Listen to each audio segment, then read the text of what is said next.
This is Sparta!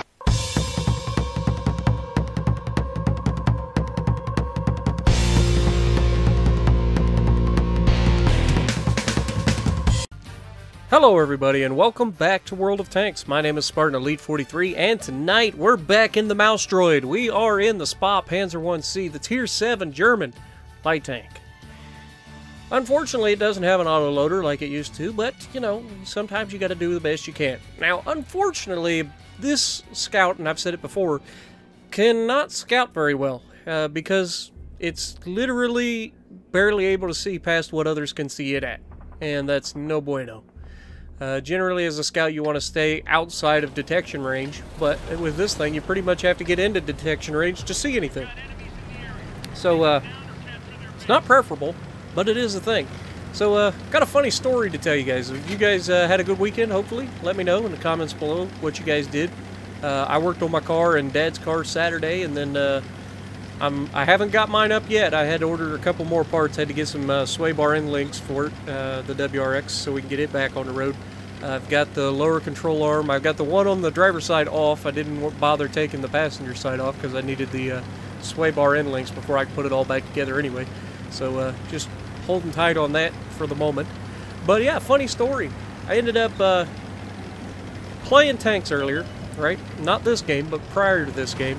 And I was in a Jag E100 and we got on to Cain, the map Cain, C-A-E-N, I think is what it's called. Anyway, so I'm driving across the field and all of a sudden I hear something in the other room just fall over. And my room is right next to the bathroom. So it sounded like something fell in the shower.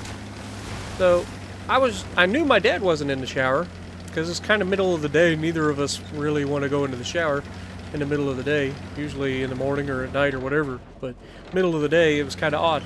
And then so I'm sitting there going, I wonder what that was. It sounded like one of the shampoo bottles fell over or something, you know.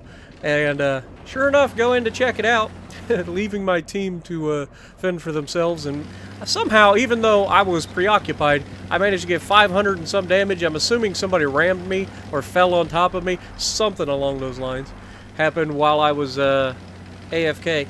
But anyway, so what happened was, I live in Ohio. I live in rural southeastern Ohio. You guys know this. So I live in the middle of nowhere. We're in a really, really old house. And then the area that I'm in, we've got lots of ponds around. There's creeks going, well, creeks, ditches, whatever you want to call them, goes in between the hills that flow on the property. So snakes are pretty common around here.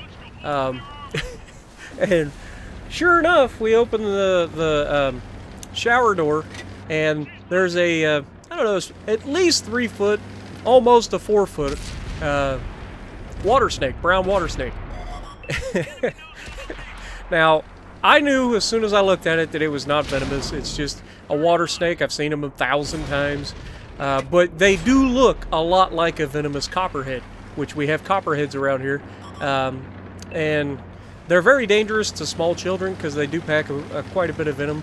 But for adults, yeah, it'll make you sick. It does some damage, but copperheads aren't as dangerous as the rattlesnakes that we have around here, obviously. There's 2 different types of rattlers. We got the timber rattler, and then there's an M-word rattler that I can't think of. But we got 2 rattlesnakes around the area. And the water snakes are huge, black snakes are huge, all kinds of different snakes in the area. That's the thing about living in the middle of a forest. I mean, you're going to find creatures, and snakes are plentiful.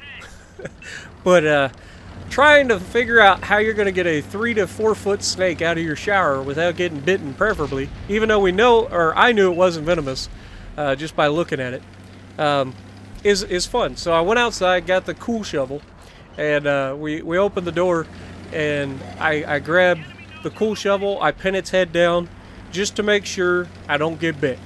And what'll happen is, there's 2 things that this thing will actually, there's about 3 things that this will do. A water snake, when it knows it's pinned, it will try to imitate a venomous snake. It does its darndest. It will try to, it'll rattle its tail up against something to try to make noise, to make you think it's a rattlesnake. It'll take and strike at you, because it'll definitely try to bite you. And they are hyper aggressive when they're cornered, even though they're not venomous. But the other thing they'll do is that they excrete this foul-smelling musk. And my God. I've never had it in my house smell like that before.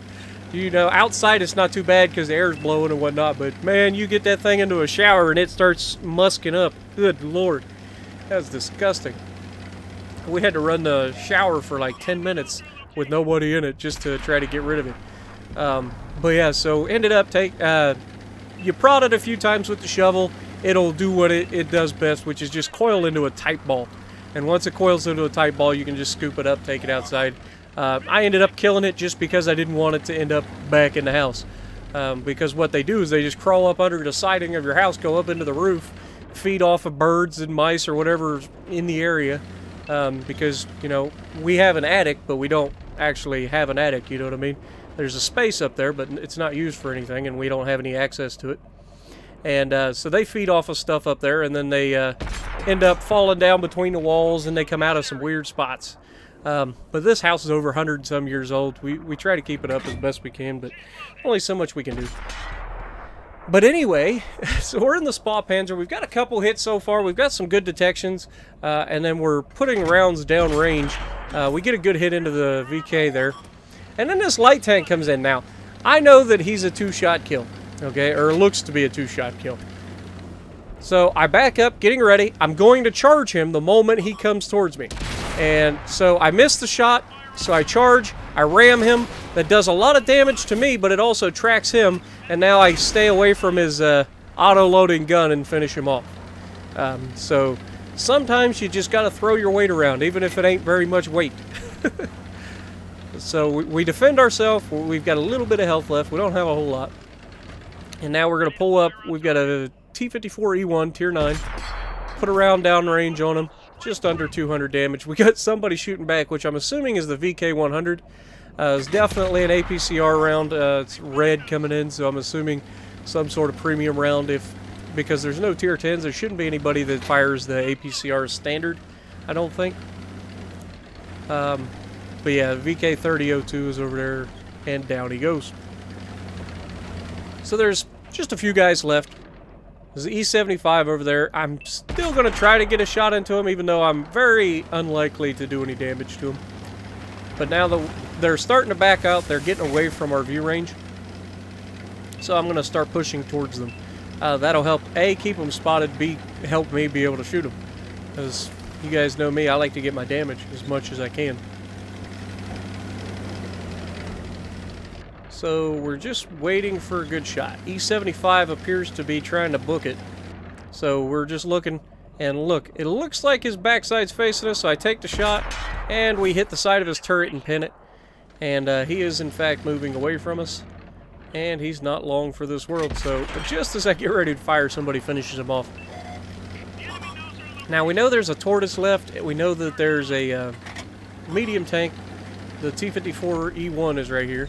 So, I'm going to hug this building. I thought the T-54 was shooting at me, but then I realized he's just pushing up on the medium tank. So, or the heavy tank, sorry, the Low or Lurva or Lua, whatever it's called.